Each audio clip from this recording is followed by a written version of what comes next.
Hello అండి, అందరికీ welcome to our channel. ఈరోజు వీడియోలో ఇంట్లోనే సింపుల్గా తందూరీ చికెన్ ఎలా ప్రిపేర్ చేయాలో చూపిస్తానండి. ఈ రెసిపీ కానీ మీరు ట్రై చేశారంటే తందూరీ చికెన్ అసలు బయట కొనరు. చాలా సాఫ్ట్గా మంచి ఫ్లేవర్ తోటి భలే ఉంటుంది. ప్రిపేర్ చేయడం అయితే అసలు ఎంత ఈజీనో. సింపుల్గా మన పిల్లలకి ఇంట్లోనే హెల్తీగా ప్రిపేర్ చేసి పెట్టచ్చు. దీనికోసం ఫస్ట్ చికెన్ని నీట్గా వాష్ చేసుకోవాలి. కొంచెం పెద్ద సైజు ముక్కలు కొట్టించుకోవాలి, లేదంటే ఓన్లీ లెగ్ పీసులతో కూడా ప్రిపేర్ చేసుకోవచ్చు. ఫస్ట్ దీంట్లో ఉప్పు, కారం, పసుపు, అలాగే కొంచెం జింజర్ గార్లిక్ పేస్ట్, అల్లం వెల్లుల్లి పేస్ట్ ఫ్రెష్గా నూరుకుందైతే ఇంకా చాలా బాగుంటుందండి. తర్వాత కొద్దిగా జీలకర్ర పొడి, అలాగే గరం మసాలా. ఇది వచ్చేసి తందూరీ మసాలా అండి, బయట దొరుకుతుంది మనకి ప్యాకెట్లలో. ఒకసారి ఒక ప్యాకెట్ తెచ్చి పెట్టుకున్నామంటే 4-5 టైమ్స్ మనము ఇంట్లో సింపుల్గా ప్రిపేర్ చేసుకోవచ్చు. ఇది ఒక 2 స్పూన్స్ వేసుకోవాలి. తర్వాత గట్టిగా ఉండే పెరుగు వేసుకోవాలి 3 స్పూన్స్. లాస్ట్లో కొంచెం కసూరి మేతి. ఈ కసూరి మేతి వేయడం వల్ల మంచి ఫ్లేవర్ వస్తుంది మన తందూరి చికెన్కి.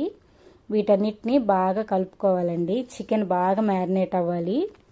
మన వీడియోస్ చూస్తున్నారు కానీ ఛానల్ని సబ్స్క్రైబ్ చేసుకోవట్లేదండి. వీడియోస్ నచ్చితే మన ఛానల్ని సబ్స్క్రైబ్ చేసుకోండి, వీడియోకి లైక్ చేయండి. ఇలా బాగా కలిపి పెట్టుకున్న ఈ చికెన్ని 2-3 గంటల పాటు ఫ్రిడ్జ్లో పెట్టేసుకుందాము. సింపుల్గా ప్రిపేర్ చేసుకోవాలంటే మార్నింగ్ కలిపి పెట్టుకొని ఈవినింగ్ స్నాక్ టైంలో వేసేసుకోవచ్చండి. లేదా డైట్ చేసేవాళ్ళు కూడా మంచిగా ఈ రెసిపీని ట్రై చేయొచ్చు. చికెన్ బాగా మ్యారినేట్ అయిపోయిన తర్వాత స్టవ్ మీద ప్యాన్ పెట్టుకొని లైట్గా ఆయిల్ వేసుకుంటే సరిపోతుందండి. ఆయిల్ ఎక్కువ పట్టదు ఈ రెసిపీకి. తక్కువ ఆయిల్ తోటే మంచిగా ప్రిపేర్ చేసుకోవచ్చు. ఆయిల్ హీట్ అయిన తర్వాత మనం కలిపి పెట్టుకున్న చికెన్ని ఒక్కొక్కటిగా సర్దుకుందాము. ఎప్పుడైనా కానీ ఇలాంటి రెసిపీస్ చేసేటప్పుడు వెంటనే మూత పెట్టకూడదండి. మూత కానీ పెట్టేసామంటే ఈ చికెన్లో ఉన్న వాటర్ అంతా ఊరిపోయి మసాలా అంతా జ్యూసీగా అయిపోతుంది. మూత పెట్టుకోకుండానే మీడియం ఫ్లేమ్లో కుక్ చేసుకోవాలి. ఒకవైపు చూడండి బాగా ఎర్రగా కాలింది కదా. ఇప్పుడు నేను రెండో వైపుకి టర్న్ చేసుకుంటున్నాను. రెండు వైపులా ఎర్రగా కాలి ఆయిల్ సపరేట్ అయిపోయిన తర్వాత అప్పుడు మూత పెట్టుకోవాలి మనము. అప్పుడే బాగా కుక్ అవుతుంది. నేనైతే మార్నింగ్ నానబెట్టానండి. మార్నింగ్ నానబెట్టి ఈవినింగ్ ప్రిపేర్ చేస్తున్నాను. ఇక్కడ చూడండి రెండు వైపులు బాగా ఎర్రగా కాలిపోయింది కదా. ఇప్పుడు మూత పెట్టుకున్నామంటే మనకి వాటర్ అనేది రాదు చికెన్ నుంచి. ఆల్రెడీ వాటర్ ఇంకిపోయి ఉంటుంది చికెన్లో. ఒక 5 మినిట్స్ లిడ్ పెట్టుకొని కుక్ చేసుకున్నామంటే సాఫ్ట్గా కుక్ అయిపోతాయి. లెగ్ పీసులు కూడా లోపల ఉడకవేమో అన్న టెన్షన్ అవసరమే లేదండి. చాలా సాఫ్ట్గా మంచి ఫ్లేవర్ తోటి కలర్ఫుల్గా చాలా బాగుంటుంది. ఇంకా టేస్ట్ అయితే చెప్పనే అవసరం లేదండి. చాలా అంటే చాలా బాగుంటుంది. తప్పకుండా ట్రై చేయాల్సిన రెసిపీ.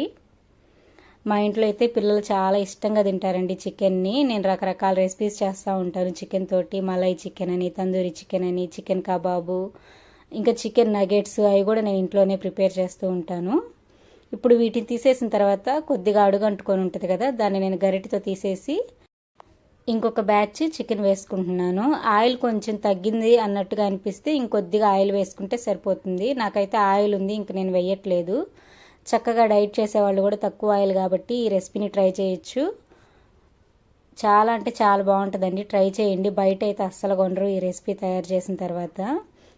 ఇంకా ఇంట్లోనే ప్రిపేర్ చేసుకుంటున్నాం కాబట్టి మంచిగా హెల్తీగా కూడా ఉంటుంది. మా పిల్లలైతే ఈ రెసిపీని చాలా ఇష్టంగా తింటారండి. వీడియోస్ నచ్చితే లైక్ చేయండి, మన ఛానల్ని సబ్స్క్రైబ్ చేసుకోండి. మంచి మంచి వీడియోస్ ఉన్నాయి మన ఛానల్లో, తప్పకుండా మన ఛానల్ని ఫాలో అవ్వండి. ఇక్కడ చూడండి చికెన్ ఎంత మెత్తగా ఉడికిపోయిందో. ఎప్పుడు కూడా ఇలాంటి రెసిపీస్ చేసేదానికి ఒక మంచి టిప్ ఏంటంటే మార్నింగే మన చికెన్ని మ్యారినేట్ చేసుకున్నామంటే తక్కువ టైంలోనే మంచిగా కుక్ అవుతుంది చికెను. వీడియో చూసి లైక్ చేయండి. Thank you so much for watching.